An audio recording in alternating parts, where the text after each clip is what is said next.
How to hard reset Sony MHC-V13 party speaker. Hey guys, welcome back to our channel. In today's video, I will exactly show you on how to do this.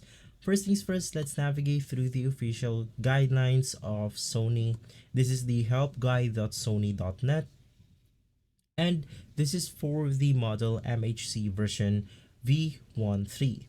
Now, the first thing that you want to do, the system does not operate properly, reset the system to the factory default settings. You can just go ahead and try to follow these steps along.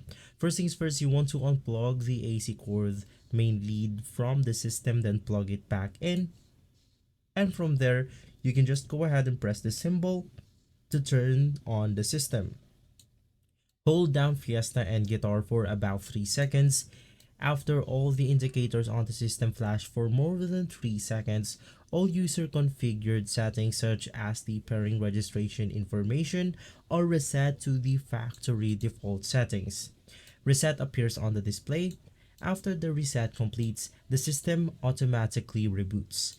Press the power button once more to turn on the system, and all user configure settings such as the pairing registration informations are reset to the factory default settings. Now, if this video has been helpful, please leave us a like and subscribe. I'll see you on the next one. Thank you.